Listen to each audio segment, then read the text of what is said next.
ઉનાળાની ગરમી હોય અને ઠંડો ઠંડો બદામ શેક પીવા મળી જાય તો પછી વાત જ શું પૂછવી। તો આજે હું આપ સૌની માટે ઠંડા ઠંડા બદામ શેકની રેસીપી લઈને આવી છું। આને તમે માત્ર 10 જ મિનિટમાં બનાવીને તૈયાર કરી શકો છો। એકદમ ટેસ્ટી બનશે અને બજાર કરતાં પણ ચોખ્ખો બદામ શેક તમે ઘરે આસાનથી બનાવી શકો છો। તો ચાલો રેસીપી શરૂ કરી દઈએ।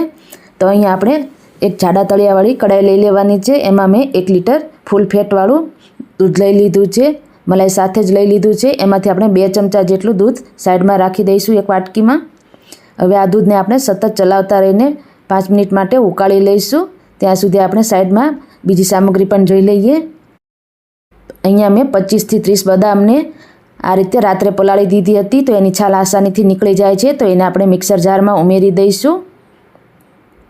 જો તમારે ઉતાવળ હોય તો તમે 15 મિનિટ માટે ગરમ પાણીમાં પણ પલાળી શકો છો।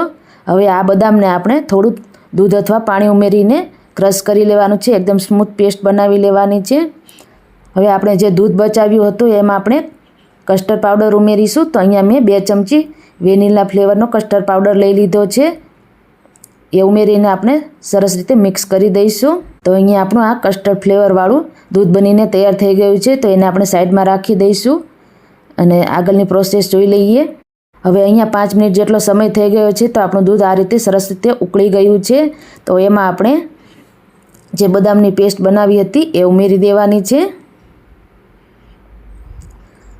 અહીંયા તમે આટલા માપથી બનાવશો તો 4 થી 5 ગ્લાસ જેટલો બદામ શેક બનીને તૈયાર થઈ જાય છે। બદામની પેસ્ટ ઉમેરી લીધા બાદ આપણે ખાંડ ઉમેરીશું। અહીંયા અડધા કપ જેટલી મેં ખાંડ લીધી છે। તમને જેટલું ગળ્યું પસંદ હોય એ પ્રમાણે તમે વધારે ઓછી કરી શકો છો। ત્યારબાદ જે આપણે કસ્ટર્ડ નાખીને દૂધ તૈયાર કર્યું હતું એ થોડું થોડું ઉમેરતા જઈશું અને મિક્સ કરતા જઈશું। એકસાથે બધું નથી એડ કરવાનું, નહીંતર એ ગાંઠો પડી જાય છે। તો ધીમે ધીમે ઉમેરતા જઈશું અને મિક્સ કરતા જઈશું। તો અહીંયા આપણે બધું જ દૂધ ઉમેરી દઈશું અને ફરીથી આપણે 5 મિનિટ માટે ઉકાળવાનું છે।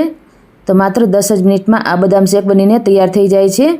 હવે અહીંયા મેં 2 ચમચી ગરમ દૂધમાં કેસર પલાળીને રાખ્યું હતું એ પણ ઉમેરી દઈશું। આનાથી આપણા બદામ શેકનો કલર ખૂબ જ સરસ આવે છે। જો તમારે અહીંયા ઇલાયચી પાવડર કે વેનીલા એસેન્સ ઉમેરવું હોય તો ઉમેરી શકો છો।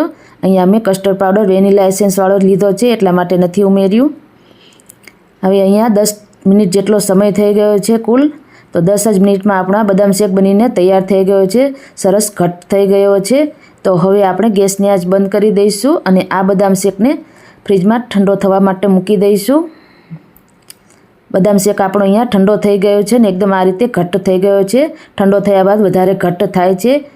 તો આ રીતનો આપણો બદામ શેક બનીને તૈયાર થઈ ગયો છે। તો હવે એને આપણે સર્વિંગ ગ્લાસમાં લઈ લઈશું। આટલા માપથી તમે બનાવશો તો તમારા 4 થી 5 ગ્લાસ જેટલા બદામ શેક બનીને તૈયાર થઈ જશે। હવે ઉપરથી આપણે બદામની કતરણથી ગાર્નિશ કરી લઈશું। તો એકદમ ટેસ્ટી અને ઠંડો ઠંડો બદામ શેક આપણો બનીને તૈયાર થઈ ગયો છે।